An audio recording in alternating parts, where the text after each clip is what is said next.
Un hôtel trop haut doit se défendre en cours. Bienvenue à Nouveau Info Québec.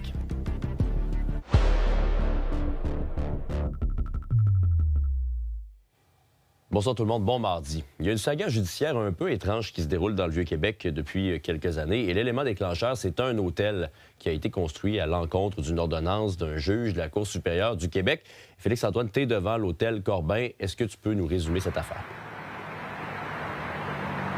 Oui, bien, c'est le Soleil qui a dévoilé en toute cette saga plus tôt aujourd'hui. On a pu consulter les jugements dans cette affaire qui oppose, l'entreprise G-Paradis qui gère l'hôtel Corbin derrière moi et deux propriétaires d'un condo des Lofts de la Marina ici.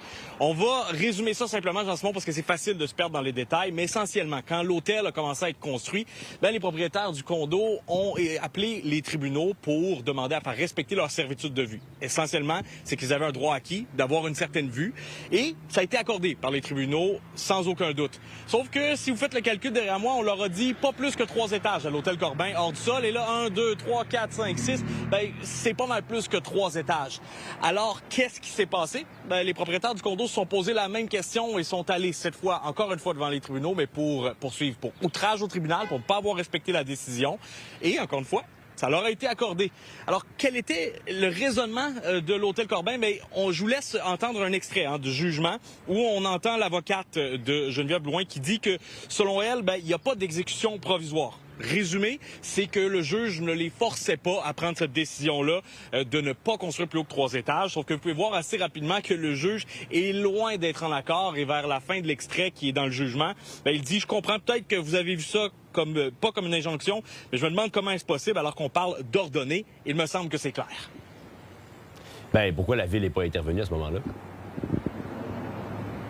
On peut se poser la question parce qu'effectivement, ça semble être d'ordonnance de la Ville qui doit émettre des permis pour laisser construire un hôtel. Sauf que de ce qu'on nous explique sur le côté de la Ville, dès que ça dépasse le cadre du code municipal, ce n'est pas vraiment de leur ressort. Du côté de la Ville, le propriétaire de l'immeuble a obtenu tous les permis nécessaires pour pouvoir construire et opérer un hébergement touristique commercial. Du côté de la Ville, nous autres, tout ce qu'on pouvait faire, c'est par rapport aux règlements municipaux. Donc, comme je vous disais, on ne peut pas retenir un permis en raison de litiges liés au Code civil ou de litiges entre deux propriétaires. Merci beaucoup, Félix. Au plaisir. Maintenant, il y a un jeune enfant qui a subi des graves blessures à la tête quand il a été happé par une voiture cet avant-midi au coin de la 4e avenue et de la Colombière dans le secteur Lairet. Heureusement, on ne craint plus pour sa vie. Le conducteur a lui aussi été transporté à l'hôpital pour soigner un choc nerveux. L'enquête sur les circonstances de l'accident est toujours en cours. Et quelques minutes plus tard, il y a un septuagénaire qui a été percuté par un véhicule alors qu'il se trouvait devant le restaurant Bière et Frites de la rue du Marais pour ensuite être projeté dans la vitrine. La victime a été transportée à l'hôpital où sa vie n'est pas menacée. Et selon nos informations, le jeune conducteur impliqué aurait appuyé par erreur sur l'accélérateur. Jamais dans l'histoire on a consommé autant de musique. Et pourtant, ça devient de plus en plus difficile pour les artistes d'ici de se faire voir et entendre chez nous. Et il y a un récent rapport de la firme Luminate qui indique que le Québec se hisse au sommet des endroits où on écoute le moins notre propre musique. Est-ce que la dernière chanson que vous avez écoutée était québécoise? Plus ou moins. Plus ou moins. Je suis plus côté anglophone, ouais. J'apprécie plus la musique québécoise. J'écoute majoritairement de la musique anglophone. Si la réponse est non, vous n'êtes pas les seuls. Le Québec est l'un des endroits dans le monde où l'on écoute le moins notre propre musique. Ça fait un moment qu'on voit que les parts de marché de nos artistes sur les plateformes d'écoute en ligne sont extrêmement faibles. 7% pour les pistes d'artistes québécois en 2025 et 5% pour les pistes d'artistes québécois francophones. Ceux qui ont le pouvoir, c'est ceux qui gèrent les algorithmes. C'est comme la place pour la musique québécoise n'est pas vraiment mise de l'avant sur ces réseaux-là. On fait vraiment compétition avec toutes les grosses autres méga trends ou méga hits. Je pense que les chiffres dressent un portrait vraiment fade et vraiment triste, en fait, de l'écoute. Si on rend notre musique visible, ça va se traduire dans des écoutes en ligne. Aujourd'hui, il faut sortir 4, 5 pièces musicales avant la sortie de l'album à des rythmes de 4 semaines pour montrer justement à la plateforme et à l'algorithme de la plateforme que on est en activité pour avoir plus de chances aussi de rentrer dans les playlists parce que vous avez une occasion de pitcher dans une playlist. Parce que tu sors d'un processus créatif, à quel point tu te laisses influencer par ces algorithmes-là qui dictent en quelque sorte la façon dont tu vas être rémunéré, la façon dont... Autrefois, les gens allaient essayer d'écrire des chansons pour avoir un hit radio, tu sais. J'ai l'impression que des fois, les gens peut-être vont adapter leur écriture pour essayer de rentrer dans les codes un petit peu plus des réseaux sociaux pour avoir ce potentiel de viralité-là. J'ai essayé une stratégie que je n'osais pas faire avant, puis qui me tannait, en fait, qui était de jouer à répétition une chanson sur les réseaux sociaux. J'ai fait 25 jours d'affilée où est-ce que on entend ma tune. Le résultat est concluant.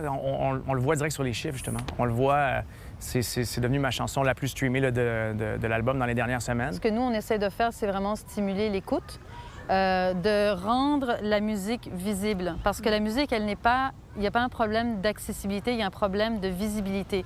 Donc nous, ce qu'on a décidé de faire, c'est centraliser toute l'offre, que ce soit québécoise, franco-canadienne, dans un seul lieu. Je commence avec une facile, OK? Les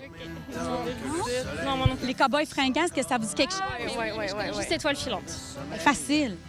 Je suis censée savoir c'est qui? C'est genre les cow-boys fringants. C'est genre les cow-boys fringants. Ils chantent beaucoup en anglais. C'est une de ces rares en français. Il était au festival de jazz. Bien, je reconnais la chanson, mais dire l'artiste... Je vais vous le dire, puis vous allez faire « Ah! Patrick Watson? » Ah non, je ne l'aurais pas eu. Non? C'est pas lui, je pensais. Okay. Puis si tu avais un artiste à lui recommander, un artiste québécois? Dédé Fortin, les colocs. Tu sais, c'est musique populaire, du peuple. Tu mets ça à une fête, il y a tout le monde qui se met à danser, qui vient sur la piste. Et qui connaît les paroles. Ouais. Et le magasin général, quand j'y retourne, ça me fait assez mal. À Montréal, Marie Cassima pour Nouveau Info. Est-ce que vous avez déjà songé à changer de carrière complètement? C'est ce que Carl Benoit a fait à la mi-quarantaine en s'inscrivant au cégep pour devenir éducateur spécialisé à l'aube de la cinquantaine. Carl, tu as décidé de faire un gros virage il y a quelques années. Tu étais soudeur depuis très longtemps. Oui. Tu as décidé de devenir éducateur spécialisé, donc commencer le cégep, repartir à zéro. À quel âge tu as commencé ça? J'ai commencé ça à 43 ans. 43 ans. Toi, t'es intimidant quand même de repartir à neuf dans la quarantaine puis de changer complètement de carrière. C'est sûr que ça fait peur, c'est intimidant. On se demande si la montagne va être facile à gravir, puis à un moment donné, on se lance. Puis... Qu'est-ce qui t'a donné le goût de faire ce changement-là dans ta carrière? Je te dirais que c'est en 2010, après ma séparation, je commençais à me remettre en question sur un paquet de trucs et je réalisais que mon métier, je ne pourrais pas faire ça jusqu'à 65 ans. Mon corps me parlait. Et du coup, je suis allé consulter un orienteur. Et après ça, on m'a conduit vers l'éducation spécialisée. Et j'ai sauté dans le bateau, puis je suis parti. C'est un long parcours parce que tu partais sans cégep, donc tu avais tous les cours de base à faire. Ça a pris plusieurs années. Ça a été quoi les principaux obstacles sur ta route? Les principaux obstacles, premièrement, c'était de mettre toute ma vie active de côté. Ça, c'était quelque chose de difficile. Et comme obstacle, dans mon parcours collégial, c'est les cours de base du cégep, les cours de français, les cours de philosophie. Ça, c'était extrêmement difficile pour moi, qui n'avais pas été à l'école depuis au-dessus de 30 ans. Mais tu as réussi. J'ai réussi. Tu es passé à travers le processus, finalement. Tu viens d'obtenir ton diplôme. Oui. Tu viens d'obtenir ton premier emploi. Quand tu regardes ça, là, ça en a valu la peine, tous ces sacrifices-là? Ah oui, ça en a valu la peine, ça, il n'y a aucun doute là-dessus. Je réalise que tout est possible et que mes efforts y ont mené au résultat attendu. Le moment le plus marquant de ton parcours, c'est définitivement ton stage en France, c'est ça? Ça, c'est sans aucun doute. Quand je suis allé à la rencontre de mes nouveaux amis du Nord, des gens incroyables. À Roubaix, en France, À Roubaix, en France, oui. Oui, à Roubaix. J'ai fait un stage dans ma dernière session dans le nord de la France. C'était, au-delà des études, c'était une expérience de vie incroyable avec mes amis de Roubaix, là. Qu'est-ce qui fait que tu vas être un bon éducateur spécialisé, selon toi? Je pense que j'ai un parcours de vie que je peux partager auprès des gens que je vais rencontrer dans mon parcours. J'ai eu 3 enfants, donc j'ai quand même de l'expérience au niveau familial. Je suis quelqu'un de persévérant, de bienveillant. Je pense que j'ai choisi ce métier-là parce que j'avais envie de faire une différence. Qu'est-ce que tu dirais à quelqu'un qui nous regarde, là, puis il n'est pas nécessairement heureux dans son travail, ou il a le goût de changer, mais il sait qu'il va avoir des obstacles, que ce ne sera pas facile? Tu aurais le goût de dire quoi? J'aurais le goût de dire, vas-y par étapes. Moi, j'ai tout décomposé mon parcours que j'avais à faire au niveau collégial en étapes. Et quand tu suis les étapes, tu ne te décourages pas. Tu vas chercher l'aide quand tu en as besoin. Je pense que avec ça, tu peux pas te tromper parce que quand tu as envie de quelque chose dans la vie, je pense qu'on peut toujours y arriver. Merci, Carl. Ça me fait plaisir, Jean-Simon.